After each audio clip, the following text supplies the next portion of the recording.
Srimad-bhagavatam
Today I was going to read from the Srimad-bhagavatam, Canto 1, Chapter 13, entitled Dhritarashtra Quits Home. Since we're having a memorial for Dr. Bhagavatāḥ, and I was thinking there's many different pastimes in the Srimad-bhagavatam of great devotees leaving home and leaving their bodies. read one verse and then I'll give you a little prelude after. Alright, so this is text 10. Bhavad-vidhā bhāgavatās tīrtha-bhūtāḥ svayam vibho tīrthī-kurvanti tīrthāni svāntaḥ-sthena gadā-bhṛtā. My Lord, now who's speaking is King Yudhisthira, and he's speaking to his uncle Vidura.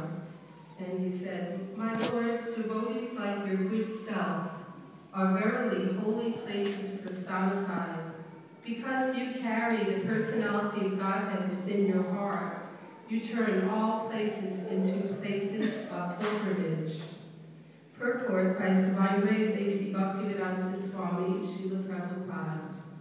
The personality of Godhead is omnipresent by His diverse potencies everywhere, just as the power of electricity is distributed everywhere within space. Similarly, the Lord's omnipresence is perceived and manifested by His unalloyed devotees like Vidura, just as electricity is manifested in an electric bulb. What to speak of now with the cell phone towers and the amount of electricity now that is distributed everywhere within space. This is over 50 years ago, about that when this was written, and now it's like way more. So a pure devotee like Vidura always feels the presence of the Lord everywhere. He sees everything in the potency of the Lord and the Lord in everything. The holy places all over the earth are meant for purifying the polluted consciousness of the human being by an atmosphere surcharged with the presence of the Lord's unalloyed devotees. If anyone visits a holy place, he must search out the pure devotees residing in such holy places, take lessons from them, try to apply such instructions in practical life, and thus gradually prepare oneself for the ultimate salvation, going back to Godhead. To go to some holy place or pilgrimage does not mean only to take a bath in the Ganges or Yamuna, or to visit the temples situated in those places. One should also find representatives of Vidura who have no desire in life, save and except to serve the personality of Godhead. The personality of Godhead is always with such pure devotees because of their unalloyed service, which is without any tinge of fruit of action or utopian speculation. They are in the actual service of the Lord, specifically by the process of hearing and chanting. The pure devotees hear from the authorities and chant, sing, and write of the glories of the Lord.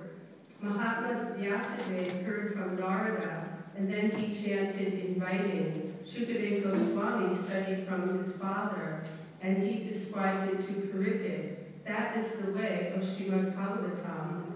So by their actions, the pure devotees of the Lord can render any place into a place of pilgrimage, and the holy places are worth the name only on their account. Such pure devotees are able to rectify the polluted atmosphere of any place, and what to speak of a holy place rendered unholy by the questionable actions of interested persons who try to adopt a professional life at the cost of the reputation of a holy place. So in other words, they leave their sinful reactions there. Now, see, this conversation is occurring after the Battle of Kurukshetra. So after the battle, which is a horrible thing, isn't it? War is not very nice. And afterwards, well, actually before that, see, Vidura came back for a visit. But what happened was, why Vidura was gone, is because Vidura, he's a brother of Dhritarashtra and Pandu, who Pandu was the father of the Pandavas. Arjuna is the listener of the Bhagavad-gītā.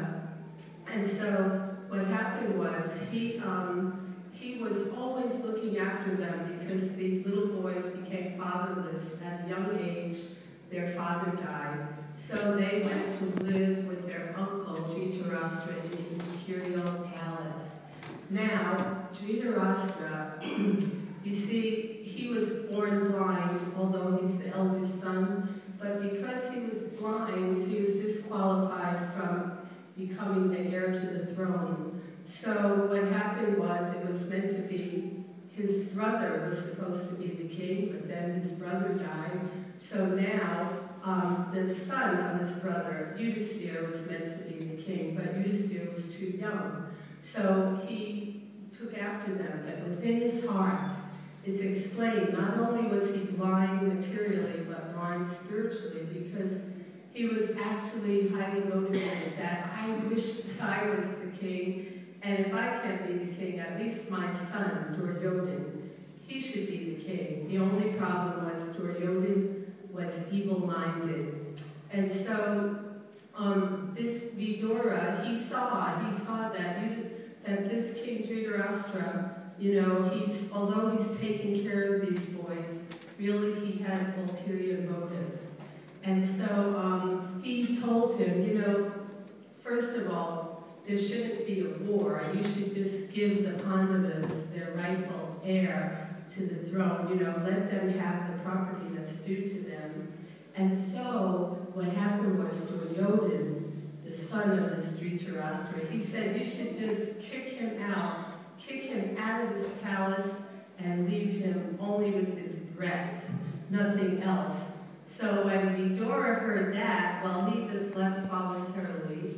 He saw this like, wow, I don't want to hang out here, you know. So he just split, and he threw his bow and arrow on the ground and left. And he went on pilgrimage and visited holy places.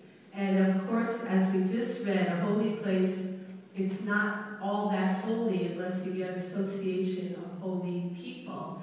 So he found Maitreya, and Maitreya, he inquired from him, asked questions, and heard transcendental knowledge, and you could say became even more enlightened. So now he's thinking, it's the end of the battle. Let me go back and save my poor brother, because all of his 100 sons were wiped out in the war, and now he's living there in the palace.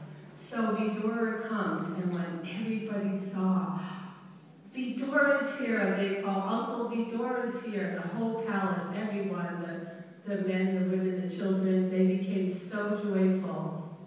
And they received him as his proper reception. Not like now when somebody comes, they've just been traveling, and right away we want to hear all the news and everything. But then they would, you know, say, okay, here, sit down, have some prasadam, and take a bath, take a little rest, and we'll be waiting for you in a few hours whenever you're ready to come. And then they would all sit around him, and he would speak philosophy. And Yudhisthira said, where did you go? You know, you've been gone so long, and where did you go on pilgrimage? And I bet you visited Dwarka, and how is Lord Sri Krishna there? And he hated to see the Pandavas in distress, because he saw them countless times in their youth being harassed and being abused, actually, by Duryodhan and Dhritarashtra. So he told them, fine, and he didn't tell them that they actually,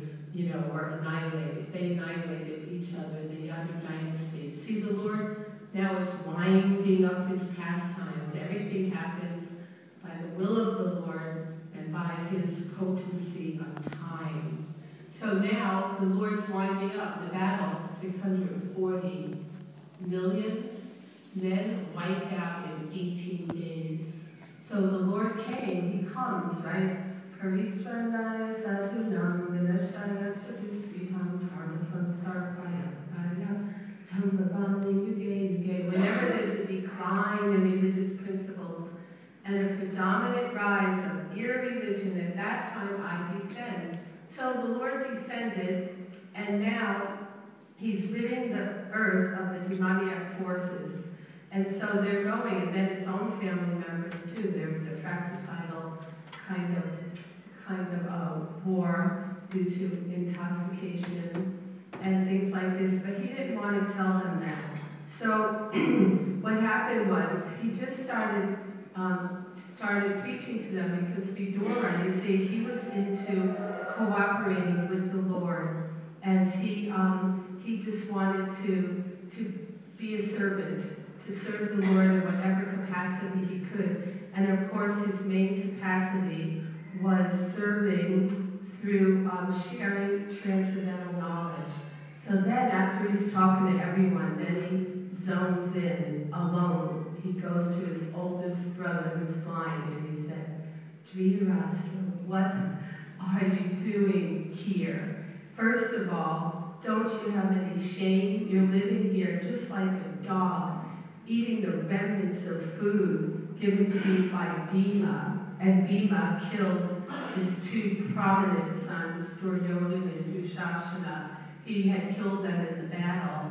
He said, and you tried to kill these men. You gave them poison, set their house on fire, and then dishonored their wife Draupadi by sitting there as your son ordered that she be disrobed. And you tried to kill them in so many ways, and now you're just living here in their palace, why? What is the point of staying here? You should leave immediately. Not only that, first of all, see, Vidura didn't mince any words, he's speaking straight, because we think often that we have to only speak sweetly, otherwise people might get upset. But Vidura didn't care about getting him upset. He wanted to shake him up.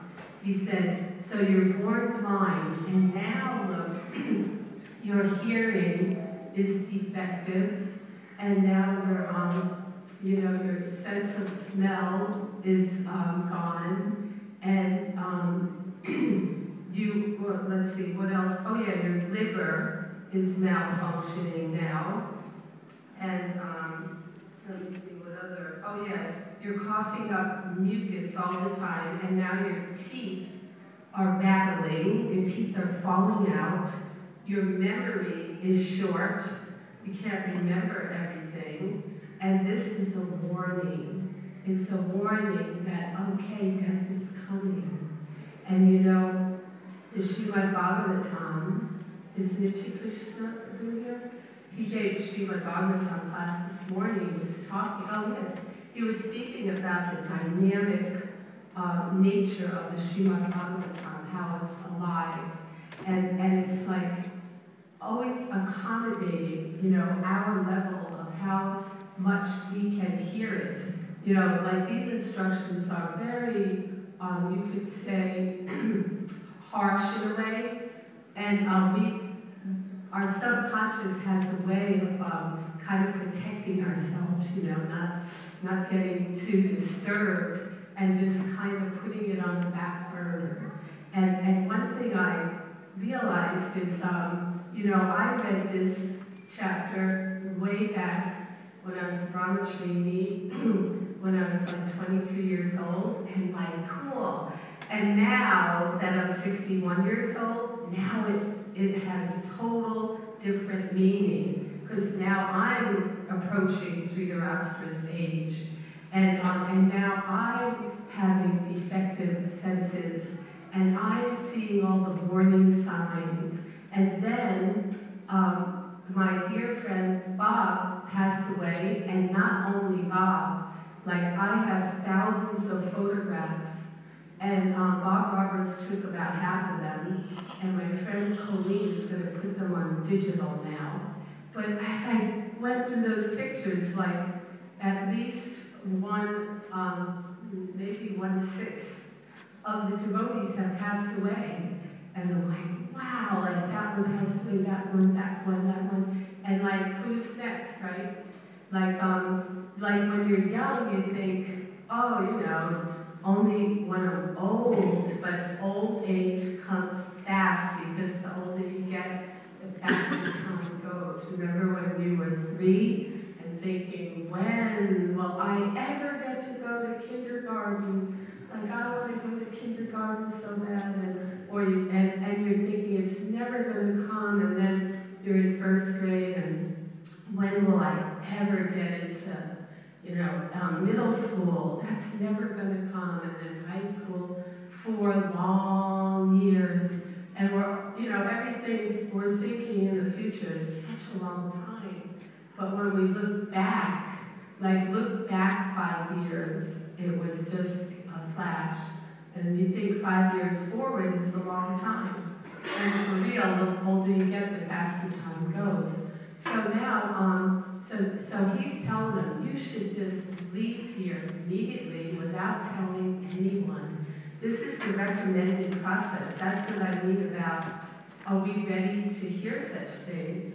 That once you go to a secluded place, leave home, where nobody knows that you're leaving your body, you sit on the bank of the sacred river, and you just give up your life. But who's ready, just when you see that, it's no sense fighting, no sense hanging on, that you're not going to get better or whatever. Like now with our medical science making all of those promises. And so he talked to him like this, that, how you're just living here like this, so bewildered, and so he heard it, and he said, yes, you're right, because this is the potency of the sadhu's association, that they can cut through our illusion. So then, very early the next morning, he got up and said, okay, I'm leaving, and Vidura accompanied him. And his wife, Gantari, when she found out she was marrying a man who was blind, in order to not feel at all superior to him, she put on a very thick blindfold and never took it off. I'm sure, she cleaned it, but she kept her eyes closed. So she thought, well, if my husband's blind, I'll also be blind. So imagine she never saw her beautiful babies and never saw, excuse me, so many pleasing sights, And so she made that sacrifice. So now she could have gone home to her father, Subala. She's called Kamalini and Gantari. But no, I'll just follow my husband. And he just started walking north. And so he went and engaged first in Ashtanga yoga, because it's mechanical. Although we know that Bhakti yoga is the very essence, the yoga of love and devotion, spontaneous. But he engaged in the mechanical process of Ashtanga yoga, doing asanas, bathing 3 times a day, doing pranayama, and fasting, just taking water. Because it said this calmed his senses, so that right away he could give up his attachment for that comforts. Imagine, and Yudhisthira is so kind and soft-hearted, that he gave him all the best comforts possible. So now he goes there, and then Yudhisthira Maharaj wakes up. He's, the eldest of the Pandava brothers. He's now the king. And righteous people are very happy.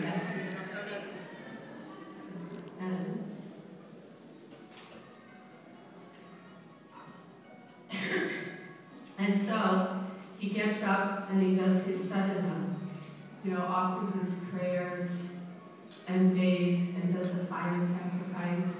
And then part of his sadhana was to go pay respects to the elders in the palace. So he goes to King, not the king, to Dhritarashtra's room, and he's not there. And then he searches Gantari, and his aunt, she's not there. Vidura, he goes to Vidura's room, he's not there. And then he's like, what happened? And he goes to Sanjaya. Sanjaya was, for many years, he was the secretary of Dhritarashtra. And Sanjay, being a disciple of Vyasadeva, he was given spiritual vision So during the battle of Kurukshetra, although Dhritarashtra did not go because he's blind, Dhritarashtra asked him, what's happening? What are they doing now? And Sanjaya had the vision. He could see the whole battle from sitting in the palace. His guru, Vyasadeva, gave him that potency to see it, and he described it. So this Bhagavad-vidhā, when it starts off with Sanjaya and Dhritarashtra talking, then he tells the whole encounter. So then he said, I don't know where they are. And he just couldn't speak. He just started crying. And he's like, I've been cheated by them, you know, like how he served for many, many years, his whole adult life. He was the servant, the main secretary of Dhritarashtra. So he felt quite slighted. And then King Yudhisthira, although he was abused, you heard of some of the abuse, do you think he thought, wow, well, good, you know, the old dad, what would you say, you know, hag, like, I'm glad he's gone. But he said, no, what did I do? He never once thought, what did he do to me? He thought, I must have offended him. And, you know, you see, Arjuna predicted all this, right? In the very beginning, the first chapter of Bhagavad-gītā. He's saying, no, no, no, let's not have this war, because so many, you know, women will become widows, so many children will be left without fathers, and mothers without sons. And so let's not do it. And so they're seeing it. Yudhisthira's feeling so bad that just for me, just so I can be the king, all of this took place. And I'm so ungrateful that when I was fatherless, Dhritarashtra gave me and my brother shelter. We came to live in the palace, and he took care of me. And now look, I must not have shown enough gratitude. And then he's feeling so bad like that, and talking with Sanjaya, and Sanjaya's feeling so bad and crying. And then who should appear on the scene?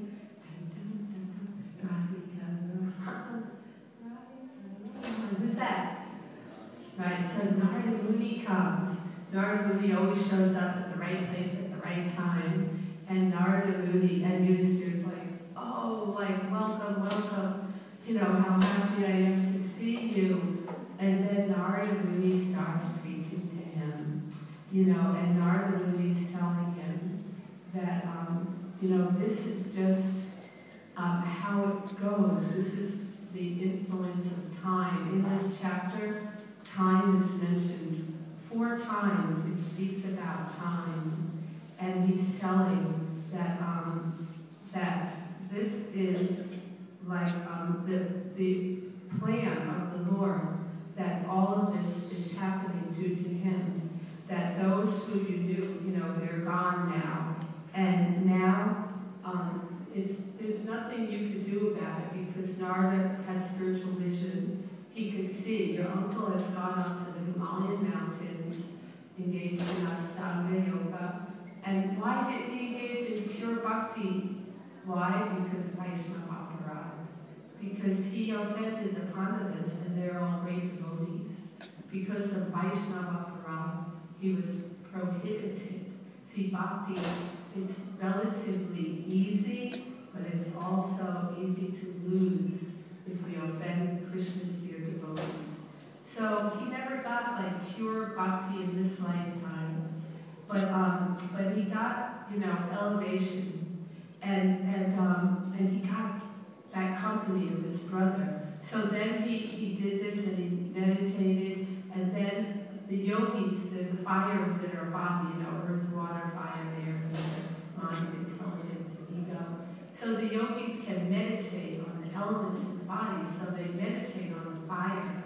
And he said he built, you know, there's a little thatched hut there, and he meditated on that fire, and his body ignited in flames. So they didn't need to do a cremation for him. It was very simple. No funeral per se had to be performed. And then what did Gantari do? She already lost her sons.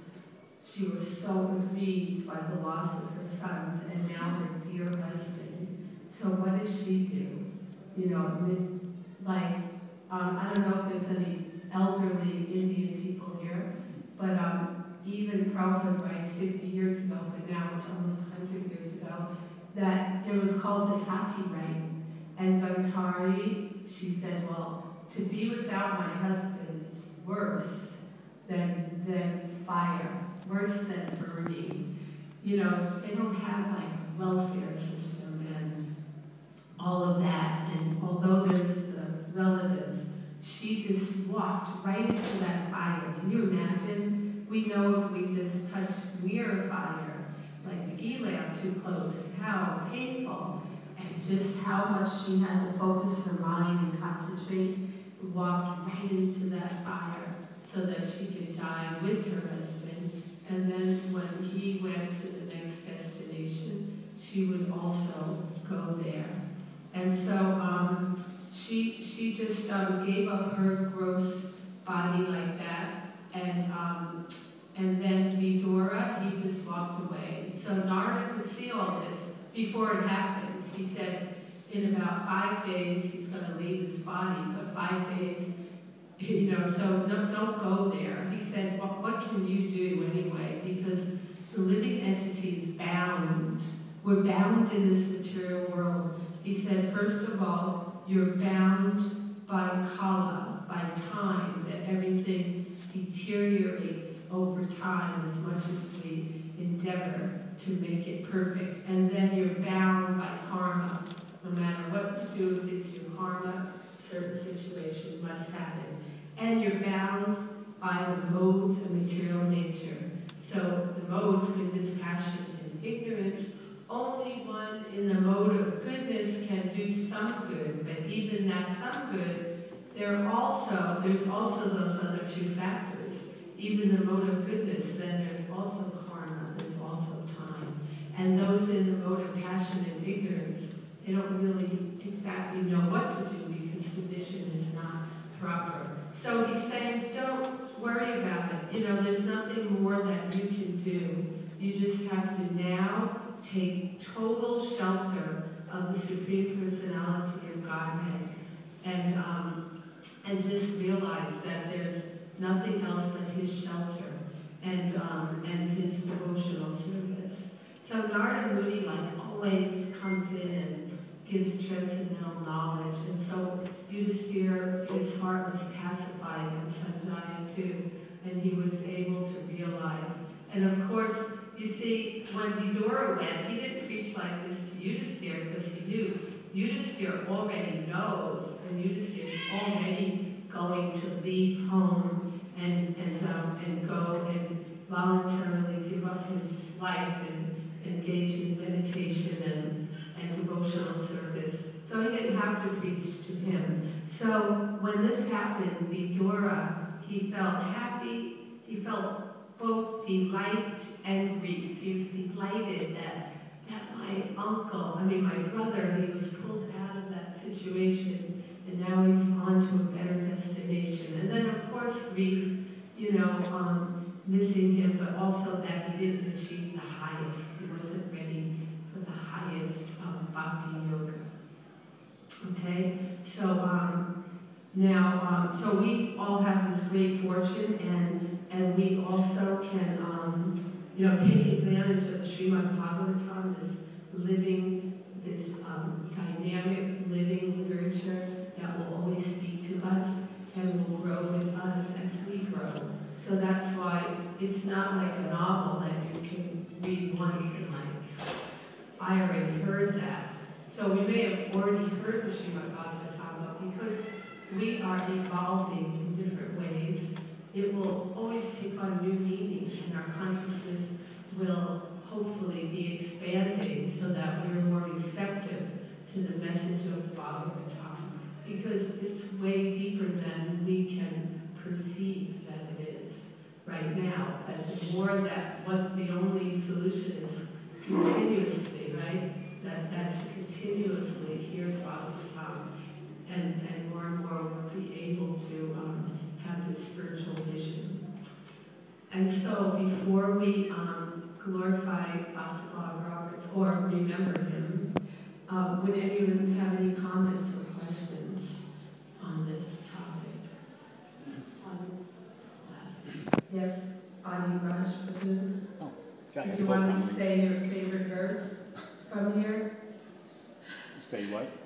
Your favorite verse, because I told Adi Raj this morning that I'm going to give a class on this, and he said, oh, I love that chapter, and I especially love this verse, remember? Yes, I really do love that verse because it really applies to everybody. You know, at some point in everybody's life, we have to turn our back on the material world. We have to turn our back on this illusion that we're this material body and learn how to depend on Krishna fully, you know, residing within our heart. But I'd just like to ask you a question, what you think and what the Hare Krishna movement may think. So let's extrapolate that verse. What do you think the possibility is of, like, the human race actually understanding falsity, the misery of the material world, and thus leaves home in the sense of leaving the materialistic way of life and all this illusion and depending fully on Krishna? Right. Okay. So first, I'll read that verse that you're referring to because I didn't exactly quote it. You know, I kind of went over it. But what he's saying is that. Yeah. So very good question. Well, there's a verse here how he's telling, okay, what you should do now is just, you know, forget it, just leave home, take shelter of the Lord, and go. And even, you know, for everyone, that there's no other shelter. So what about for everyone? Now, you know how we hear so much about this family attachment. And the thing is that in this, like, you know, like many different Christian religions believe that when you die, you go to heaven, and in heaven, all your relatives are going to be there, and your dog, and you're going to have a picnic every day, and Jesus will come and visit your picnic, then we'll go on to the next picnic. And it's just like, you know, just like utopia, perfect weather, and I get to enjoy, you know, the fruits are really good. But you know what? Like, most people, it's actually very difficult to stay in family relationship for just our short lifetime. We only live short. Imagine like with the same wife for like billions of years and the same, you know, like if we are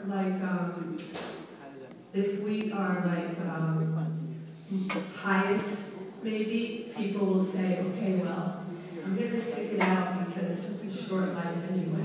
But, you know, not, of course, you know what I mean? Like, a lot of people don't really have that great love for their family that they want to stay with them forever. Oh my God, I have to go to heaven and be with them for eternity.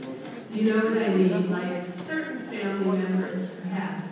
And then other ones we do love, right? We would like to be with them forever, and we like to visit your mother sometimes, right? But if you have to live like all the time. And anyway, so that's like wow, like we see that some devotees did take advantage. Wow, it says I can renounce my family. It was kind of a way out because they didn't really love their spouse all that much anyway. But anyway, it's kind of funny but kind of sad too. But this point, you see, like I mentioned, with transcendental knowledge, then one will have that spiritual association. Like I read, the verse was all about taking advantage of sadhu association. And like Vidura was a pure devotee, and he was able to ignite that fire in his brother.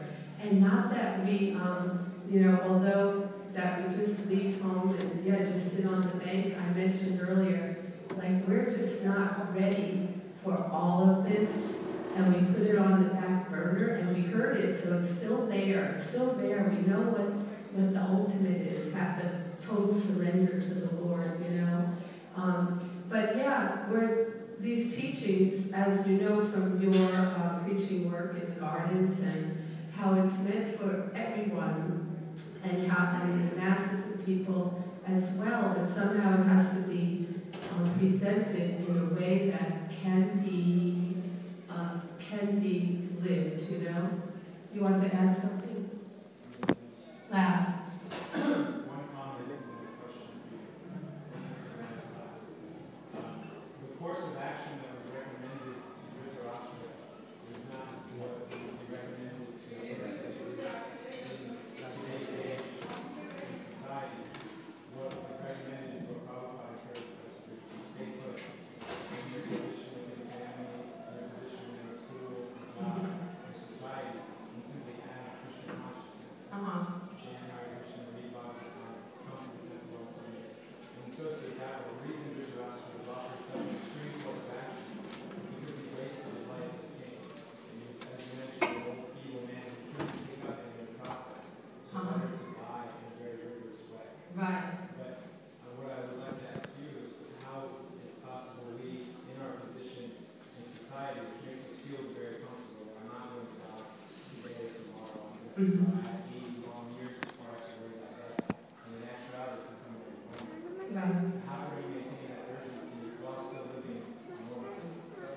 Yeah, so anyway, that's a great point. How, you know, there are like so many instructions in the Bhagavatam. And if you think about it, like all of our acharyas, our spiritual teachers, they have come and taught like application for time, place, and circumstance. Application very different than their guru taught. And you may think, well, they're deviating from their guru's teachings. But that's recommended. You know, it has to be applicable, it has to be approachable by us here. So that's a very good point.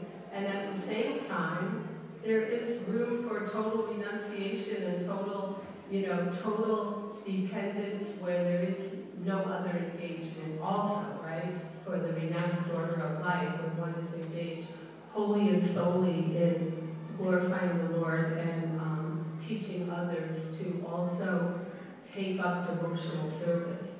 So that is a very good point, and how we have the Bhakti-vedanta purports, which will show, you know, the proper course. And even the purports, though, can be require a very high level of surrender. And not to feel schizophrenic or useless or not making it, but always we want to strive for more, for a little higher level of devotion. Always, no matter where we are, there's more and more. We know that we want to go deeper, we want to go further, we want to develop ecstatic love for God. And it doesn't come overnight, and it's a gradual process. So, Adi Guru, I don't know if I answered your question, and hopefully David Madhava's comment was helpful. Is that right? Yes. Did you want to miss? What did you say?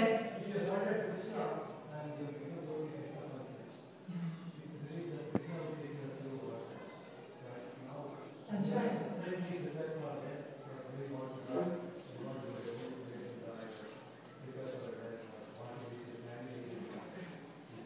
Right, so this question is if we do want to just go, like I just read somewhere Calvin saying, yes, just go and sit down and chant Hare Krishna, you know, sit down on a mat. So he's saying, is Krishna going to take care of you more or less? Like, are we free of obligations? Like, because now we all have to earn, right? Like we heard from Govinda Prabhu on Saturday morning, talking about dharma should not interfere with artha. So religiosity, you can't just engage in religiosity and not economic development at our stage. So, but then there is a stage, just like the Sankirtan movement. I mean, the Radha Damodar bus parties, and we went on Sankirtan, and you know, we left temples just with books, not a drop of cash, no gas money, anything. And even in that small way, we were totally depending that Krishna, and we saw like amazingly how Krishna will take care of us and provide for us. So if we have that faith, then yes, it'll happen. But we may not have the comforts that we're accustomed to, you know, to go to a holy place and sit down. Okay. All right. So I think we have to move on for our memorial service. And later, you're welcome to talk to me after. So I